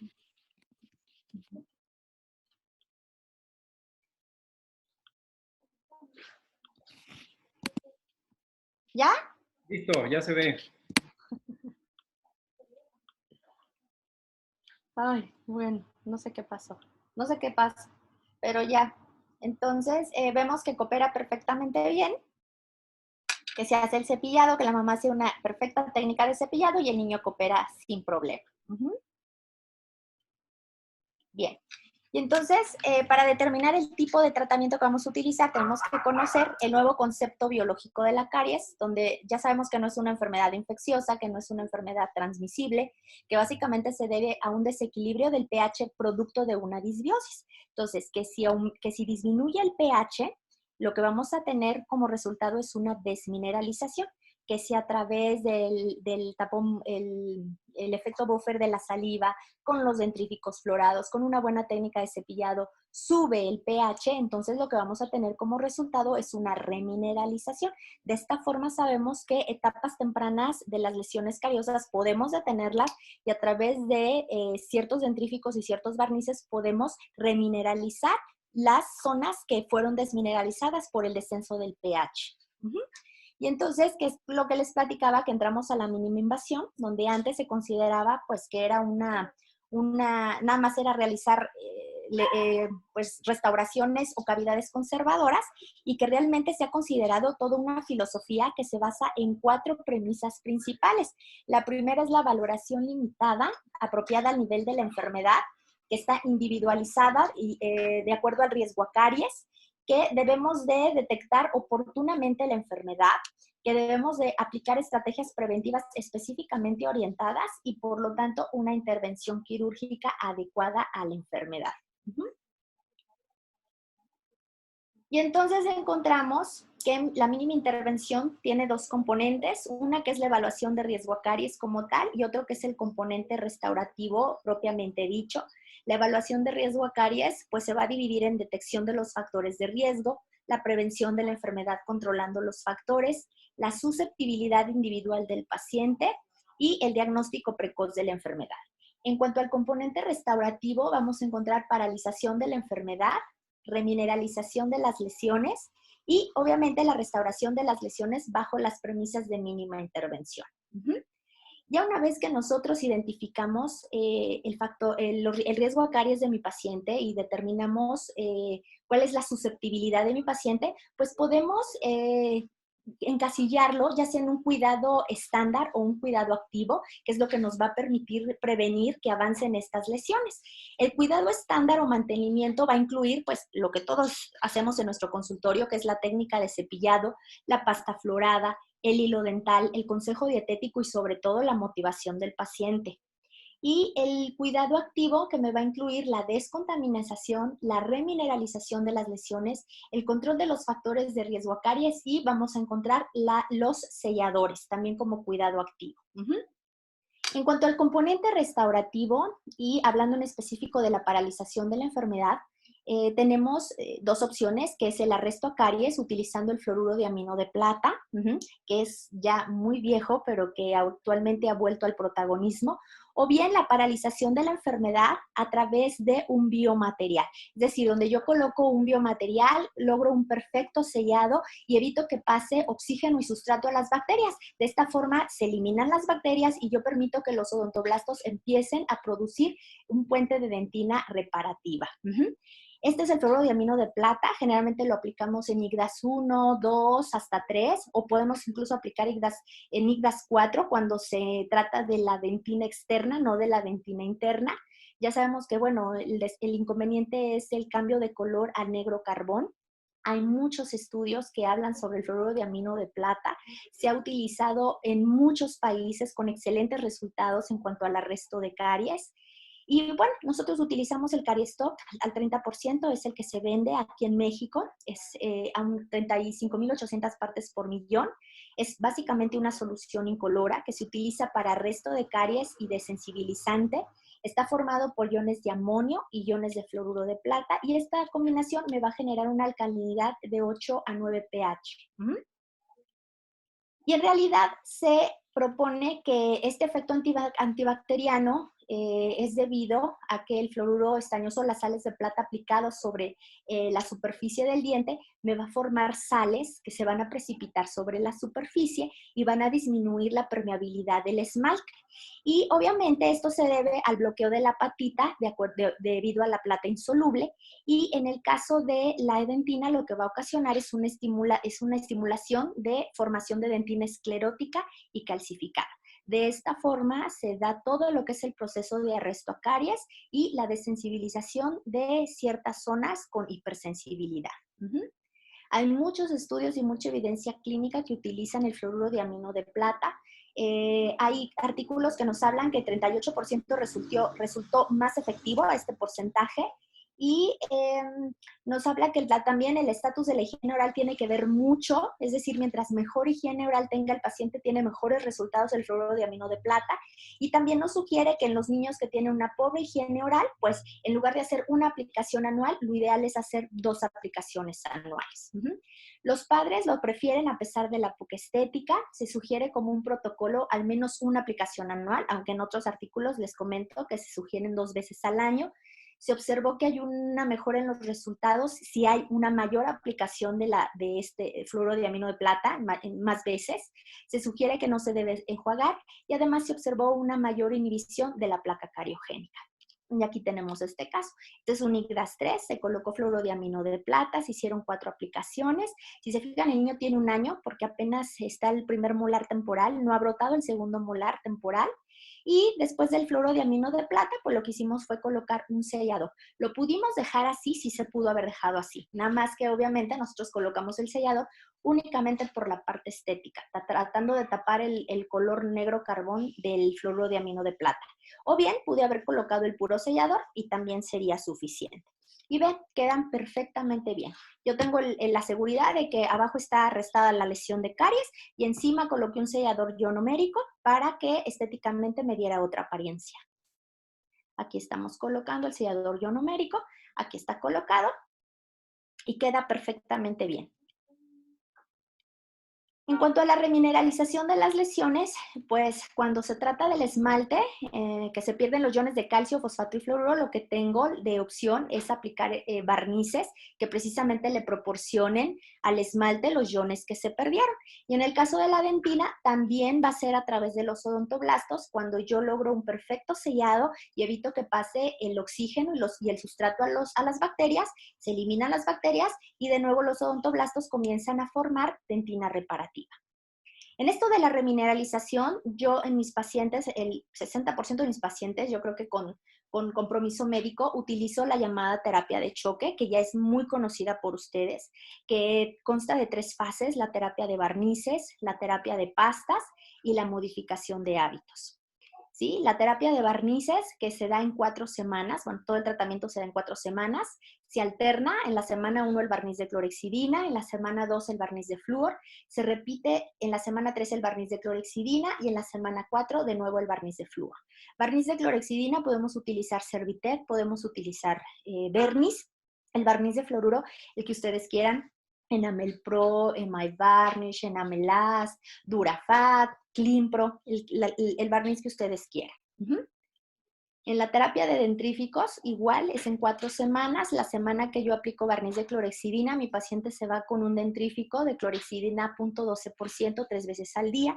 En la segunda semana, dentrífico de 1500 partes por millón de fluoruro, que es la semana que yo aplico barniz de fluoruro al 5%. En la semana 3 repito el dentrífico de clorhexidina 3 veces al día y en la semana 4 repito el dentrífico 1500 partes por millón de flúor. Durante las 4 semanas voy a aplicar una pasta remineralizante nocturna durante todas las noches, el tiempo que dure la terapia de choque. Y aquí está, esta es la pasta con clorhexidina que se le da a los pacientes, se le da en una jeringa de insulina, es cara, los pacientes que van al hospital no la pueden comprar. Entonces se le da su dosis para una semana, en la primera semana su dosis de Bexident o de clorhexidina al 0.12%, que también puede ser perioxidil, y su jeringa con remineralizante, que lo que utilizamos es My Paste. sin fluoruro, porque acuérdense que lo va a estar utilizando en la semana de clorexidina y la semana de fluoruro, de dentrífico con fluoruro. Y en la siguiente foto vemos que igual, la semana que le toca su pasta con fluoruro 1500 partes por millón, se le da su jeringa con su dosis semanal de fluoxetil y su jeringa con su dosis semanal de MyPaste. Y esta etapa, que es la más importante, es el 80%. Si no modifican hábitos, no vamos a tener resultado ni con los barnices ni con los dentríficos. El consejo dietético, donde tienen que traernos el semanario dietético para que yo pueda orientar a las mamás. Hay que disminuir los jugos artificiales, los alimentos altamente cariogénicos. Hay que recomendar snacks sin carbohidratos. Hay que aumentar la ingesta de agua. En cuanto a las técnicas de higienización, hay que indicar la técnica de acuerdo a la edad. Hay que reforzar y corregir en cada cita. Y hay que educar y enseñar a los papás sobre la importancia de que cepille un adulto, porque siempre piensan que el niño se está cepillando y mientras el niño se cepilla y está bien. Y tienen que hacerle entender al papá que el cepillado es responsabilidad de los padres desde que el niño nace hasta que cumple 10 años de edad. Y esto es lo que tratamos de evitar, que nos llegan con el biberón con jugo, el biberón con refresco, con leche, los juguitos de caja. Y bien, pasamos por último a la etapa de restaurar. En la mínima invasión, el objetivo de la restauración, más que en la estética y más que queden perfectamente bonita la anatomía, es restablecer una superficie lisa que facilite la higiene y que reduzca la recolonización del biofilm. Es decir, no estoy tan enfocada a que la anatomía sea perfecta. No estoy tan enfocada a que ni siquiera se note la restauración. Estoy enfocada simplemente a quitar los nichos en los cuales se acumulan las bacterias y la comida y a generar una superficie que a la mamá le permita limpiar fácilmente. La filosofía es la máxima preservación de la estructura dental con el uso de biomateriales. Entonces, ¿qué tengo que evaluar para decidir si voy a hacer un tratamiento no invasivo o un tratamiento mínimamente invasivo? Bueno, uno es la pérdida de la estructura. ¿Cuánta estructura dentaria se perdió? Dos, la profundidad de la lesión. ¿Qué tan profundo me llega esta lesión de caries? Porque si la profundidad ya llegó y es una franca comunicación pulpar, no puedo hacer mínima invasión. Yo me tengo que ir a pulpotomía o me tengo que ir a pulpectomía. Y por último, la susceptibilidad del paciente. Porque si es un paciente en el cual yo no pueda controlar factores de riesgo, difícilmente voy a poder hacer mínima invasión. Entonces, estos son algunos casos. Vean, por ejemplo, es un paciente de 2 añitos y medio, en donde lo único que hicimos fue remoción selectiva de caries, no se anestesió, no se aisló, el aislamiento fue relativo, se colocó una corona únicamente una banda únicamente para hacer el espacio, el área de contacto, se colocó un ionómero de vidrio de alta viscosidad, y listo. Esta es la radiografía inicial. La siguiente es la radiografía inmediatamente después de colocar el ionómero. Este es evaluación a 1 año y vean cómo el ionómero está perfectamente bien. Y vean la radiografía, incluso vean el puente dentinario que se formó entre lo que es la cámara pulpar y la base de la restauración. Este es otro caso de esta lesión de caries, en donde veíamos prácticamente que eran 3 cavidades. Sin embargo, tomamos radiografía de la zona radiolúcida por debajo de prácticamente todo lo que es el techo de la corona. Al momento de quitar caries, vean todo lo que se quitó. Todo el tejido reblandecido que se eliminó. Entonces, bueno, se iba a colocar una corona de acerocromo, pero era una niña, la mamá no quería la corona de acerocromo. Entonces decidimos llenar de vaselina el interior de la corona de acerocromo, utilizar un ionómero de alta viscosidad y utilizar la corona con el ionómero dentro como si lo fuéramos a cementar, y antes de que fuera a endurecer por completo el ionómero, retiramos la corona. Se quitaron los puntos altos, la anatomía prácticamente me la dio la corona y así quedó como en la siguiente foto. Esto es inmediatamente después de colocar el ionómero. Esta es la radiografía después de colocar el ionómero. Y por último, les paso mis casos clínicos. Esta es una condroplasia. Y que además de acondroplasia tiene comunicación interauricular. La acondroplasia es un síndrome genético que se presenta en 1 a 26,000 nacimientos. Se caracteriza básicamente por baja estatura, macrocefalia, acortamiento de las extremidades, deformidades esqueléticas y además mi paciente presentaba una comunicación interauricular. Vean la carita, se llama Juan Diego, vean la carita de Juan Diego con una angustia terrible. Iba a ser su primera cita con el odontopediatra. Estas son las condiciones de Juan Diego. Los 20 órganos dentarios estaban completamente destruidos. Los 4 incisivos superiores difícilmente puedo hacer mínima invasión ahí. Estos dientes decidieron que se iban a hacer para extracción, porque no había ni siquiera de dónde restaurar. Vean, las lesiones en los molares no están muy avanzadas, pero prácticamente todos los órganos dentarios estaban afectados. Vean las lesiones en los órganos dentarios inferiores. Prácticamente de los 10 órganos dentarios, los 10 tenían lesiones cariosas. Entonces, lo primero que decidimos hacer con él, aparte de una perfecta historia clínica, revisar su expediente por parte del genetista, se evaluó con el sistema IGDAS las lesiones de caries. Se hizo una evaluación de riesgo a caries. Siempre los pacientes o la mayoría de los pacientes que tienen algún compromiso sistémico se canalizan a alto riesgo de caries o se encasillan en el alto riesgo a caries. Y con él comenzamos con terapia de choque y posteriormente decidimos realizar la restauración mínimamente invasiva o bajo las premisas de la mínima invasión. Ok, esto es lo que hacemos con todos los pacientes: historia clínica, examen IGDAS o examen radiográfico, un sistema de evaluación de riesgo a Cambra. Y aquí estamos con Juan Diego. Lo primero que hicimos fue modificar hábitos, darle la técnica de higiene a la mamá. La primera cita, a pesar de que llegó con cara de angustia, cooperó muy bien. Las siguientes citas fue llorar y llorar y llorar y llorar. Sin embargo, la mamá realmente cooperó muchísimo, hacía la higiene muy bien, aprendió la técnica perfecto, me disminuyó la ingesta de alimentos con carbohidratos. Esta es la siguiente cita y vean cómo llora Juan Diego. Llora, llora, llora, pero aún así, a pesar de que lloraba, la mamá le hacía la higiene. Después de la terapia de choque, vean los oscurecimiento de las lesiones. Es decir, que después de la terapia de choque nosotros logramos inactivar las lesiones de caries. ¿Por qué nos damos cuenta que son lesiones inactivas? Por el color. Acuérdense que hay una clasificación de lesiones activas, lesiones inactivas, y una de las características de lesiones inactivas es el color.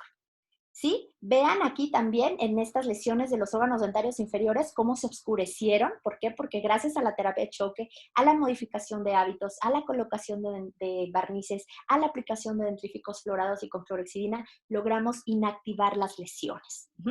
Vean el órgano dentario 54 completamente oscura, la lesión interproximal, de cómo inactivamos las lesiones con la terapia de choque.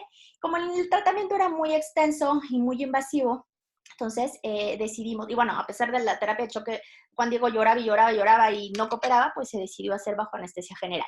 Ojo, el hecho de que yo haga mínima invasión no significa que a fuerza tenga que utilizar manejo conductual convencional. No está peleada la mínima invasión con el manejo farmacológico de conducta. ¿Sí? El hecho que yo meta anestesia general a un niño no significa que como lo voy a meter anestesia general, pues entonces le hago pulpetos, le hago pulpos, le coloco coronas. No hay necesidad. Si mi paciente, yo puedo hacer mínima invasión en mi paciente aunque esté en quirófano, lo voy a hacer. Y aquí está. Se hizo bajo anestesia general. Ay, otra vez. ¿La volví a sacar, verdad? Sí, no sé por qué. La volvió a sacar.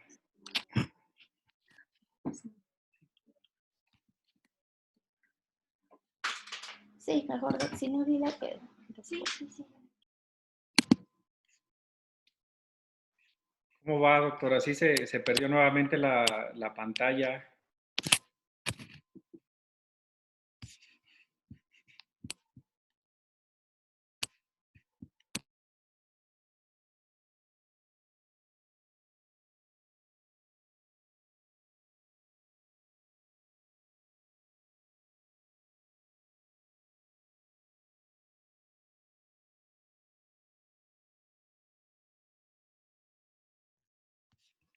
Perfecto, doctora, ya se ve.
Listo, doctora. Puede revisar a ver si... Ya, gracias. Gracias. Le tuve que escribir en una diapositiva porque no me hacía caso. Es que no la vi, No se preocupe. pero ya estamos aquí nuevamente. La volvió a sacar, no sé por qué. Sí, no sé por qué, no sé si sea, no sé qué fue. Pero bueno, ya voy a acabar, ya estamos a unas diapositivas de terminar. Perfecto. Utilizamos coronas de celuloide con un ionómero de vidrio de alta viscosidad, en este caso utilizamos sequia. Aquí esta cápsula es de Riva, pero bueno, se los enseño porque es básicamente para ejemplificar que básicamente todo lo que es cápsula se sume el émbolo, se coloca en un amalgamador, se mezcla durante 10 segundos y posteriormente se coloca en el aplicador. Y así fue como quedó nuestro paciente. Se colocaron coronas de ionómero, se colocaron selladores ionoméricos en algunas lesiones donde se aplicó fluorodiamino de plata. Ajá. Se le hicieron extracciones de los 4 incisivos. Esta prótesis, en general todo el tratamiento lo hice en conjunto con un alumno mío, que es el doctor Jasso, y él fue que elaboró la prótesis. Esta es la foto de antes, esta es la foto de después. Todo fue con mínima invasión, utilizando abordaje conductual farmacológico, pero notamos aquí ya en la foto superior la inactivación de las lesiones de caries y en la parte posterior, en la parte inferior, la restauración con coronas de celuloide. No se hizo remoción de nada de tejido carioso, no se utilizó la turbina de alta, únicamente se quitó los bordes, o se alisaron con una lija para hacer stripping y se adaptaron las coronas. Y aquí está Juan Diego con su prótesis ya colocada y su rehabilitación completa. Tenemos el caso de hemofilia B moderada. Este pacientito nos llegó, tiene 2 años, 6 meses. Él ya llegó, o la mamá llegó ya con la indicación del hematólogo de colocar cierta cantidad de factor 9. Sin embargo, nosotros a la exploración nos dimos cuenta que ni siquiera había necesidad de colocar factor. El factor era solamente si vamos a ocasionar sangrado. Y nuestra ruta clínica es, obviamente, una historia clínica, evaluar las lesiones en base al sistema IGDAS, evaluar el riesgo a caries. Como es un paciente médicamente comprometido, se encasilló en el alto riesgo. Y aquí, como realmente el paciente no venía con lesiones muy importantes, que ahorita les voy a pasar las fotos, no nos fuimos a terapia de choque, no hubo necesidad, únicamente se le dio la técnica de cepillado, se le indicó un dentrífico 1100 partes por millón y decidimos restaurar bajo las premisas de la mínima invasión. Entonces aquí estamos dándole la técnica de cepillado. El niño cooperaba muy bien, la mamá también cooperaba muy bien. La mamá ya pensaba administrarle el factor para que se le pudiera hacer el tratamiento. Sin embargo, al momento de evaluar las lesiones, vean, eran IGDAS 2, que era cambio visual en presencia de humedad, y únicamente en los órganos dentarios, en los molares inferiores, 74, 75, 84 y 85. A lo mejor un IGDAS 3 en el órgano dentario 74. Entonces decidimos que no había necesidad ni de anestesiar, no había necesidad de utilizar aislamiento, no había necesidad de cavitar. Entonces, por lo tanto, no había necesidad de utilizar factor. Empezamos con la aplicación de fluoruro de amino de plata. Se hicieron 4 aplicaciones de fluoruro de amino de plata. Al finalizar, las aplicaciones quedan de este color. Les comento, se oscurecen, queda negro carbón. Una vez que oscurecimos o que inactivamos o hicimos el arresto de caries, de las lesiones de caries, vean esta foto, o sea, cómo coopera perfectamente el niño. Después de dar la técnica de cepillado, dentrífico 1100 partes por millón, 4 aplicaciones de sellador de fluoruro de amino de plata, decidimos pasar a la colocación de selladores ionoméricos. Y aquí está, colocamos los selladores ionoméricos, en donde logramos tapar el color negro carbón que me deja el fluoruro de amino de plata. Se ven perfectamente bien, el niño cooperó perfectamente bien, no hubo necesidad de utilizar factor, todo fue mínima invasión y todo fue pierna a pierna. Ya estos últimos selladores, el niño cooperaba tan bien que lo decidimos subir a la unidad y cooperó sin mayor problema para la restauración. Y por último, bueno, los niños se inventan su propio mundo en el cual todo es de su gusto y olvidan los absurdos juegos de los adultos. Muchas gracias y si tienen dudas, aquí estoy.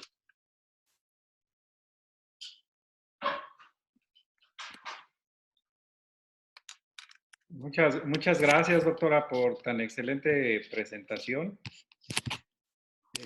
Voy a permitirme leer todas las preguntas que le hicieron aquí en el chat. ¿Usted me lo permite? Sí, claro. A ver qué nos preguntan. Bueno, mire, la doctora Tania Noya Ajá. me dice que es una excelente plática y le da las gracias por compartir y le pregunta que si hay algún protocolo para atender a niños con disautomía. Permítame tantito, ¿eh? Nada más déjeme, me salgo. ¿Me salgo? Sí, deje de compartir la pantalla nada más y Sí. Ah, no sé dónde.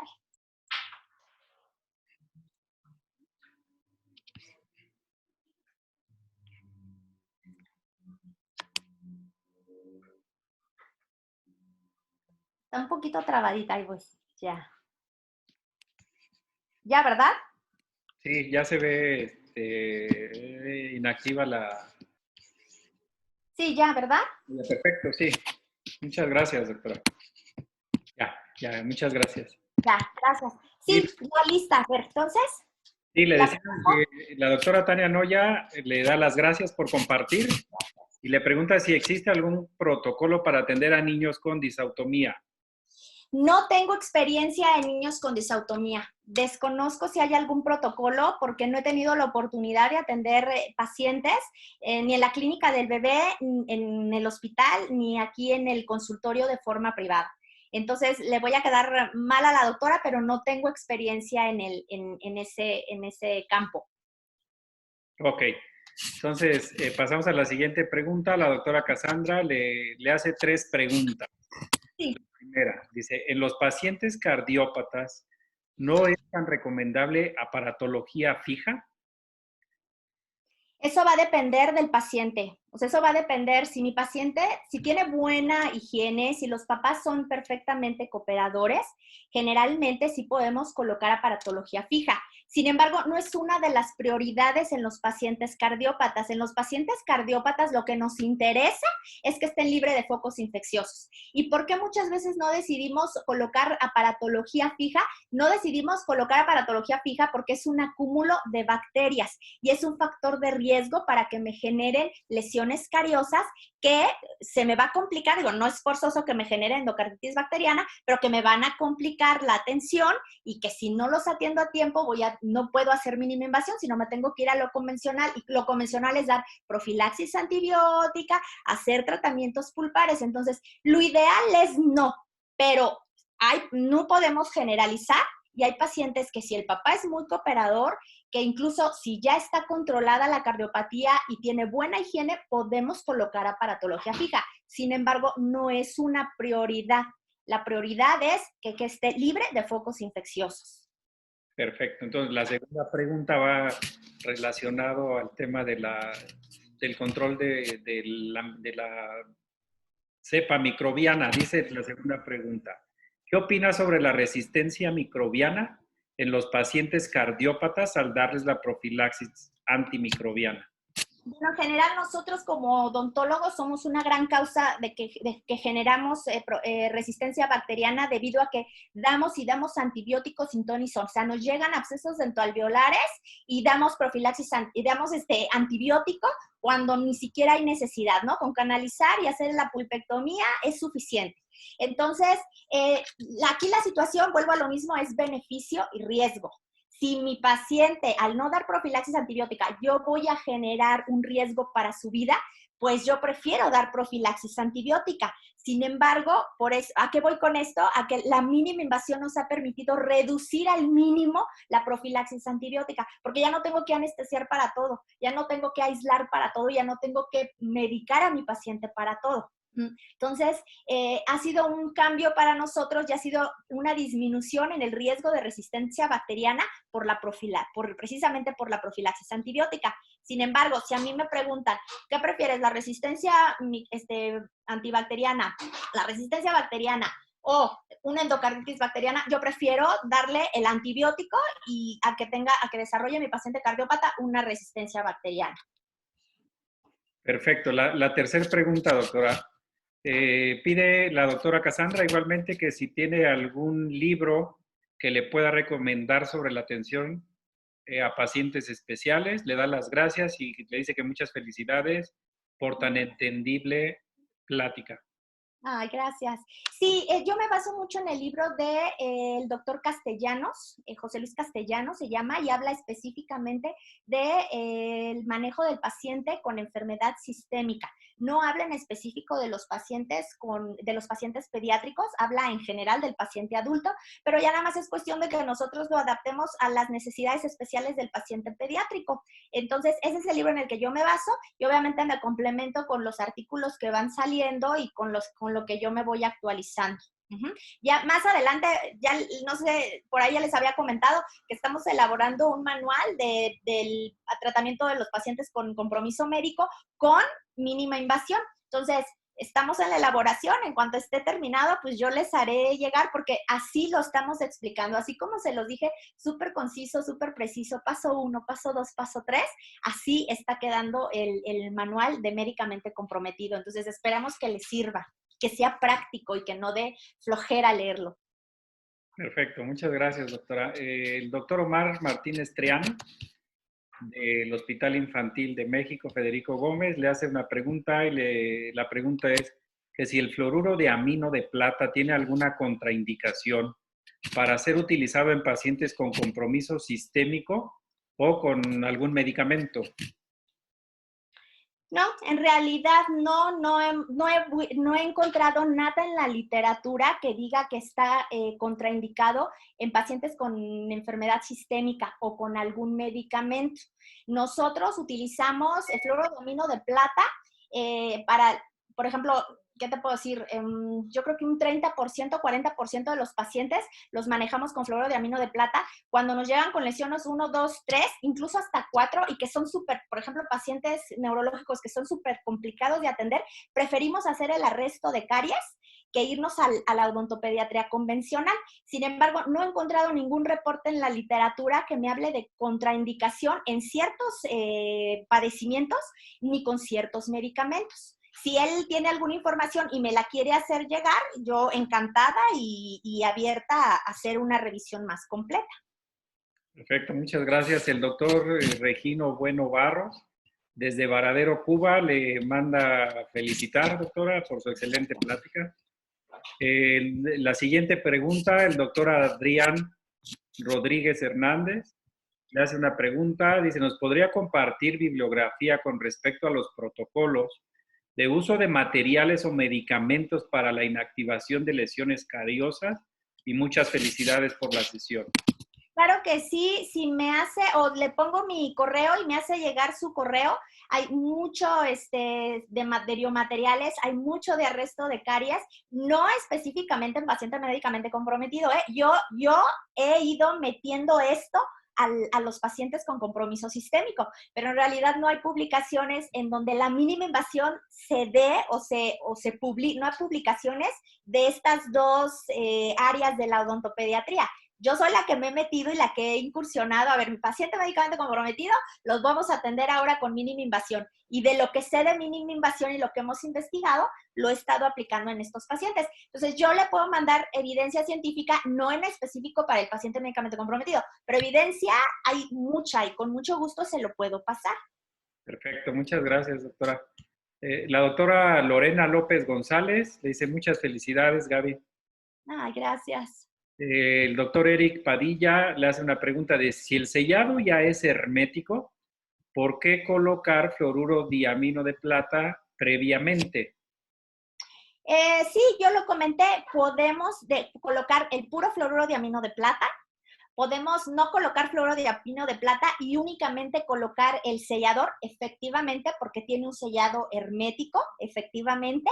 Yo lo que hago es colocar el fluoruro de amino de plata y encima el sellador, y lo comenté por mera estética, nada más. Y en específico en los pacientes cardiópatas, ¿por qué? Porque si el paciente llega a cirugía y el cardiólogo ve la lesión negra, el cardiólogo no va a saber que es fluoruro de amino de plata. El doctor le va a decir, es caries y te suspendo la cirugía. Entonces, si el doctor quiere dejar el puro fluoruro de amino de plata, adelante. Si quiere poner el puro sellador sin fluoruro de plata, también está perfecto. Si quiere poner los dos, también está bien. Yo lo único lo hago por mera estética, por tapar lo oscuro, nada más. Perfecto, gracias, doctora. La doctora Jessica Lascano, bueno, perdón, el doctor Juan Carlos de Antuñano, también del Hospital Infantil de México, Federico Gómez, le dice que es una excelente presentación, la felicita y dice que lo más importante es devolver la capacidad de función en los pacientitos, que es una gran labor y la felicita nuevamente. Gracias. La doctora Jessica Lascano le dice, buenas noches, doctora, excelente conferencia. Mi pregunta o su consulta de la doctora es que si un paciente con tratamiento de quimioterapia, ¿cuál es el tiempo de espera posquimio para realizar una exodoncia? Bueno, muy importante. Después de que aplican la quimioterapia, en un periodo de 1 a 2 semanas se va a dar lo que se llama nadir. El nadir es el punto en el que está más aplásico el paciente. Es decir, que le dan la quimio y va a comenzar a disminuir los eritrocitos, los neutrófilos, las plaquetas, paulatinamente hasta que llega al punto máximo, en donde el paciente tiene un neutrófilo, por decir, y una plaqueta y un eritrocito ahí volando para todo el organismo. Entonces, es importante no hacer ningún tratamiento durante el nadir. Ajá. ¿Por qué? Porque ahí sí, como les comento, nada más de ver al paciente lo vamos a infectar, o no podemos hacer un tratamiento que incluya sangrado porque es cuando más bajas las plaquetas van a estar. Entonces, lo conveniente es, le van a aplicar, lo conveniente así, lo ideal es lo que yo peleo siempre con los oncólogos, es antes de comenzar la quimio, mándenmelos. Antes, eso es lo ideal. Ya comenzaron con la quimio, tenemos los primeros días después de la quimio para hacer algún tratamiento. Pasada 1 semana o 2 semanas, hay que revisar biometría hemática, indudablemente, porque es con lo que nos vamos a basar qué tan neutropénico está el paciente para decidir si lo voy a atender o no, pero por regla general, ya acercándose al nadir, no hay que tocar al paciente. Pasando el nadir, volvemos a evaluar una biometría hemática y si ya se elevaron los niveles de neutrófilos, plaquetas y hemoglobinas, de acuerdo a esa biometría hemática, podemos atenderlos. Perfecto. La doctora Ivonne le pregunta, doctora, que si existe alguna contraindicación para el uso de la pasta CTZ en pacientes médicamente comprometidos, y muchas felicidades por la plática. Gracias. La verdad es que tampoco, mira, no hay mucho de CTZ. No hay mucho de CTZ médicamente comprometido, pero la experiencia que tenemos es que hemos utilizado pasta CTZ en diferentes pacientes, incluso en pacientes con cardiopatía, y no hemos tenido absolutamente ningún problema. Por ahí me critican y yo siempre les digo, si tuviera un hijo, yo aplicaba CTZ en mi hijo, o sea, sin problema, porque me ha funcionado muchísimo. Pero no hemos tenido ninguna complicación de la pasta CTZ en ningún tipo de compromiso médico, incluyendo los pacientes cardiópatas. Ok. La doctora Lupita Reyes, gracias por compartir, Gaby. Excelente plática. Saludos desde Jalapa. Gracias. Y el doctor Regino Bueno Barros desde Cuba, de Varadero, Cuba, dice que si le puede explicar cuál es el protocolo del uso del fluoruro de amino de plata, es decir, cuántas sesiones, qué cantidad y cómo es que lo aplica. Sí, inicialmente los artículos o la evidencia nos decía que tenía que ser 4 aplicaciones de fluoruro de amino de plata y se indicaba una semanal. Posteriormente salió un artículo donde decía que únicamente con 2 aplicaciones se tenía una respuesta favorable para el arresto de caries. Lo que se recomienda es aplicar, si es para arresto de caries, es hacer 4 aplicaciones, una por semana. Muchas veces ya a criterio del odontopediatra que vea qué tan profunda o qué tan es la lesión, si decide nada más hacer 2 aplicaciones o 4 aplicaciones. Digo, no es lo mismo un IGDAS 2, donde no está cavitado, a un IGDAS 4, donde la lesión está en dentina externa, por ejemplo. Entonces, ahí va a depender también del criterio del odontopediatra. Pero, en general, se recomiendan 4 aplicaciones, una semanal, y listo, si es para arresto de caries. Si es para prevención, nos dice la literatura que una aplicación anual, o si el niño presenta mala higiene, se sugieren 2 aplicaciones anuales o una cada 6 meses. Creo que esas fueron todas las preguntas, doctora. Pues muchísimas gracias. por tan excelente presentación. Yo sabía que iba a ser una sesión formidable, llena de mucho conocimiento, de una gran experiencia clínica y sobre todo de un gran respaldo bibliográfico con evidencia científica. Entonces, permítame hacer la entrega de su constancia de forma digital. Voy a compartir la pantalla y le voy a hacer entrega de su constancia, doctora. Entonces, la Academia Mexicana de Oclusión y Rehabilitación AC, a través del Colegio Odontológico Metropolitano, otorga el presente reconocimiento a la doctora Gabriela Godina Hernández por su participación como ponente en las pláticas del Jardín de la Odontopediatría con el tema Manejo de pacientes con compromiso sistémico, celebrada el miércoles 11 de junio del 2020. Y como presidente, el doctor Jesús Nápoles Martínez, como secretaria, la doctora Marta Elizabeth Tovar Martínez, y un servidor, le entregamos esta constancia o este reconocimiento por tan excelente plática, doctora. Muchísimas gracias. Ya se la haré llegar en forma de Claro, PDF gracias. en el momento ya que podamos terminar la plática, si usted me lo permite. Claro que sí, gracias. Muchas gracias a todos por seguirnos. De verdad estamos muy contentos con su plática, doctora. Le agradezco mucho.